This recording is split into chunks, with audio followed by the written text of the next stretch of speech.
I mean, the actual figure on the bankruptcy was something around the 40 plus million quid mark. I mean, back in 2008, when I was made bankrupt, when my disqualification was coming through, I was told by most of my peers that I'd never work again, that was it, you know, business life was over for me. I was 20, 21 at the time, and I wanted to go and open bars. I went off, opened a local bar in Leeds. I also had a couple of pubs on the outskirts of Leeds, I mean, very down and dirty, you know, council estate type pubs. And I realised that the reason they weren't working for me was because we couldn't make money from just selling alcohol, just selling beer alone. You know, we needed other income. And I used to spend a lot of my social time back then in the local lap dancing bar. I knew some of the girls, I knew the staff, I knew the manager, and I thought, well, I know how this business works. That's the economics that my model's missing. I'm going to go and open a lap dancing club. So at its peak, I had 11 Wildcats. We opened the first one in March 2004, and by 2008, we were the biggest operator in the UK, biggest by number of clubs. It was a £10 million a year turnover plus business. You know, it was making 7 figures, and I was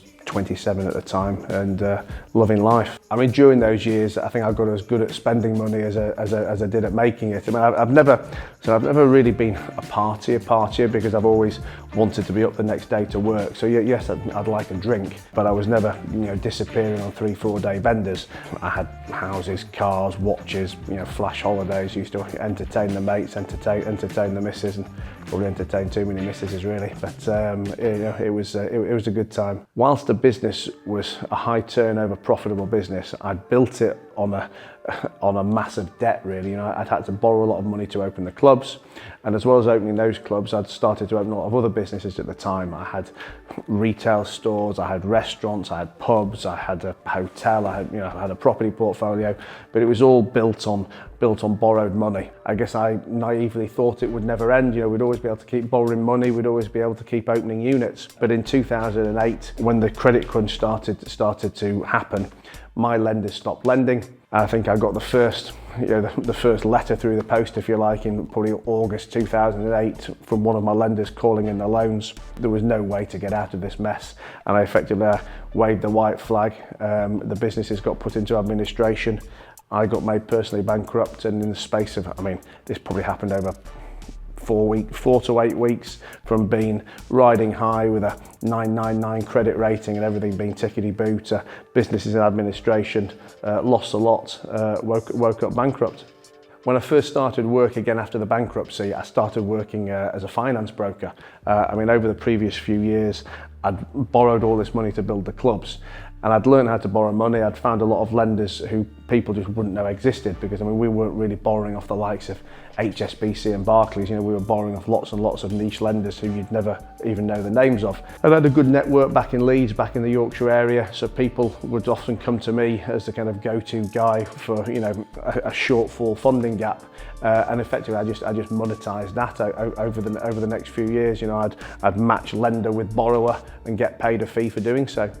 Going back to the days of the nightclubs, you know, I'd entertain friends a lot more in terms of, you know, nightclubs, wasting money, spraying champagne and partying. Back in 2004 to 2008 or 9, I probably went through every car you could imagine: Ferraris, Bentleys, Lamborghinis, Rolls Royces, BMWs, you know, the lot back then. Whenever I set myself, let's say, an achievement or a task of wanting to buy something, I think the earning it is always a lot more fun than the buying it, or maybe saying that another way around, it's always for me a kind of a complete letdown when I do buy it, whether that's been cars, whether it's been watches. But you know, every car I've ever chased, I've got bored of it after 2 drives. You know, every watch I've ever bought, I really wouldn't care if they ever came out of the safe again or not. And I do ask myself, you know, why I keep buying them.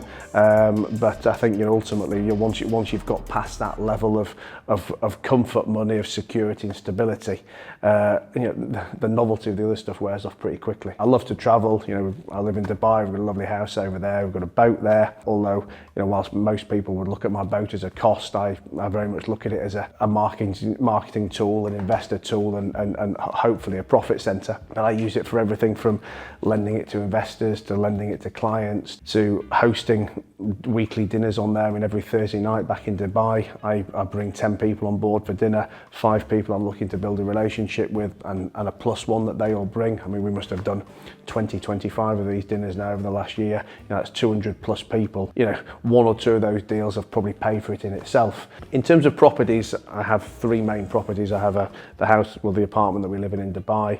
We have a place in Marbella, and we've got a place in London. I think, to be honest, we'll probably wind back from those as well, because I think somebody had an expression I heard many years ago, which was every set of keys brings another set of problems. As you get those keys, whether it's from cars, whether it's from apartments or houses, you know, you do very much realise it's true. And for example, as nice as it is to have the apartment in London, I've probably stayed in it 4 nights in 2 years. You know, I mean, like, what is the point other than the ego of being able to say I've got an apartment in London? So, you know, this is the more older, practical me coming into play now. I think for anyone starting out in business, you've got to realise it will take longer than you think it's going to take. For me, it's always been a journey that I've enjoyed the journey. You know, even in the darkest times, I've never not really woken up with a smile on my face.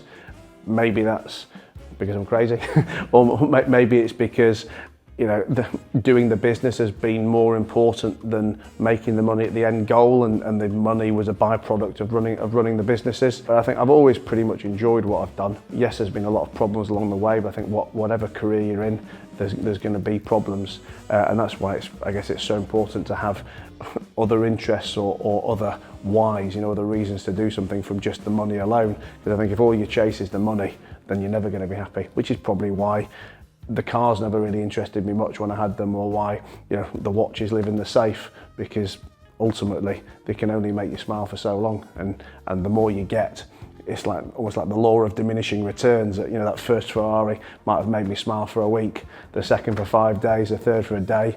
There'll become a point where I could buy one and probably never even drive it.